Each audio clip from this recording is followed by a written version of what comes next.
టీవీ24 స్టూడియోలో యాడ్ కోసం ads and promotions కి ఈ కాంటాక్ట్ నంబర్ ని సంప్రదించండి 9662166699. ఆంధ్రప్రదేశ్ ఉప ముఖ్యమంత్రి జనసేన పార్టీ అధినేత పవన్ కళ్యాణ్ గారు రేపు కొండగట్టు వెళ్తున్నారు.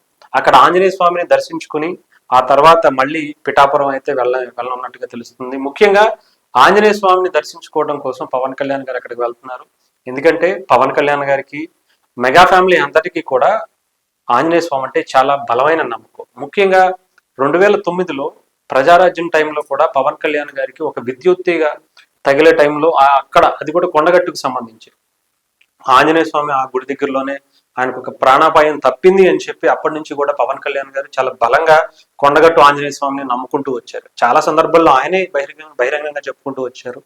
కొండగట్టుకి ముఖ్యంగా వారాహి యాత్ర మొదటి దశ స్టార్ట్ అయినప్పుడు కూడా అక్కడికే తీసుకువెళ్లి పూజ అవన్నీ కూడా చేయించుకుని పవన్ కళ్యాణ్ గారు దర్శనం చేసుకుని ఆ తర్వాత ఆంధ్రప్రదేశ్కి తీసుకువెళ్ళడం కూడా మనం అందరం చూసాం. అయితే రేపు అంటే ముఖ్యమంత్రిగా ఉప ముఖ్యమంత్రిగా ఆయన గెలిచిన తర్వాత ఎమ్మెల్యేగా గెలిచిన తర్వాత ఉప ముఖ్యమంత్రి అయిన తర్వాత అదే హోదాలో తెలంగాణలో ఉన్నటువంటి ముఖ్యంగా ఎలక్షన్స్ కు ముందు అక్కడి నుంచి ప్రచారం స్టార్ట్ చేశారు. కాబట్టి తెలంగాణ నాయకులు అందరూ కూడా కోరారు మరీ ఒకసారి కొండగట్టిని దర్శించుకోవాలని. ఆయనకు కూడా మొక్కు ఉందని తెలిసి కూడా ఆయన కూడా దానికి అంగీకరించి ముఖ్యంగా ప్రస్తుతానికి వారాహి అమ్మవారికి సంబంధించి ఆయన పూజలు అవి చేసుకున్నారు. దానికి సంబంధించి మాలది కూడా వేసుకున్నారు. దాని దీక్ష కూడా చేస్తున్నారు.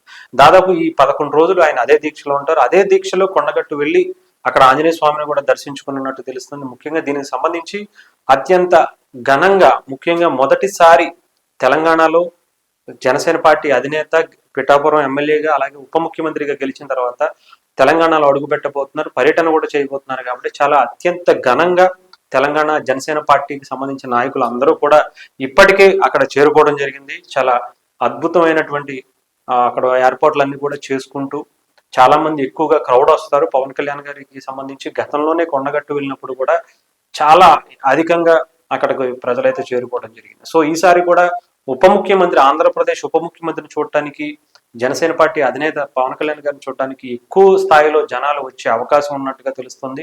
తెలంగాణ నుంచి అన్ని రాష్ట్రాల నుంచి కూడా పవన్ కళ్యాణ్ గారి అభిమానులు అందరూ కూడా ముఖ్యంగా ఆంధ్రప్రదేశ్ నుంచి అటు కర్ణాటక ఇతర రాష్ట్రాల నుంచి కూడా కొండగట్టుకుని చేరుకుని పవన్ కళ్యాణ్ గారిని చూసేందుకు కూడా చాలా మంది వస్తున్నారని కూడా తెలుస్తుంది. ఏదేమైనా సరే ఒక భారీ ఏర్పాట్లు అయితే చేస్తున్నట్టుగా తెలిసింది. ఇప్పటికే తెలంగాణ నుంచి జనసేన పార్టీ నాయకులు అందరూ కూడా అక్కడికే చేరుకుని ఏర్పాట్లన్నీ కూడా పర్యవేక్షిస్తున్నారు. ఏదేమైనా కానీ ఒక కొత్త ఉత్సాహాన్ని తెలంగాణ జనసేన పార్టీలో మరొకసారి మనం చూడొచ్చు.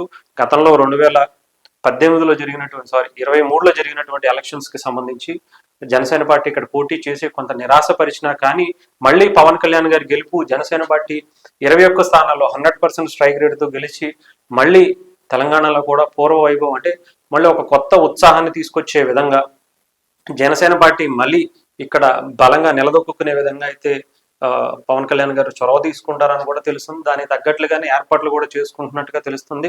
నెక్స్ట్ వచ్చే మున్సిపల్ ఎలక్షన్స్ లో కూడా జనసేన పార్టీ పోటీ చేయబోతుంది అని చెప్పి కూడా చాలా మంది అనుకుంటున్నారు. గతంలో ఎందుకంటే మున్సిపల్ ఎలక్షన్ జిహెచ్ఎంసీ ఎలక్షన్స్ కి సంబంధించి జనసేన పార్టీ బీజేపీకి మద్దతు ఇచ్చింది. బీజేపీకి మద్దతు ఇచ్చిన తర్వాత ఆ బీజేపీ ఆల్మోస్ట్ హైదరాబాద్కి సంబంధించి మొత్తం అన్ని స్థానాల్లో చాలా వరకు కూడా ఎక్కువ స్థానాలు గతంలో ఎప్పుడూ లేనన్ని విధంగా ఇక్కడ జిహెచ్ఎంసీ ఎలక్షన్స్ లో పోటీ చేసి కార్పొరేటర్లను గెలిపించుకుంది. సో ఈసారి ఇండివిజువల్ గా జనసేన పార్టీ పోటీ చేయబోతుందా, మరి బీజేపీతో కలిసి ఎన్డీఏ కూటమిలో కీలక పాత్ర పోషిస్తున్నటువంటి పవన్ కళ్యాణ్ గారికి జనసేన పార్టీకి మరి తెలంగాణలో కూడా పొత్తు కుదురుతుందా, అసలు అది ఏదైతే ఇప్పుడు సంబంధించి టెంపుల్ గురించి అందరూ కూడా అక్కడ దర్శనానికి వెళ్తున్నారు కానీ దీని మీద రాజకీయంగా ఏమన్నా మాట్లాడుకుంటారా, తెలంగాణలో ఏమన్నా పోటీ చేయబోతున్నారా అనేది కూడా మరికొద్ది రోజుల్లో తెలుసుకునే అవకాశం అయితే ఉంటుంది. ఈ జనసేన వుడెన్ మెమెంటో కోసం ఇప్పుడే ఈ వాట్సాప్ నంబర్ కి కాంటాక్ట్ చేయండి.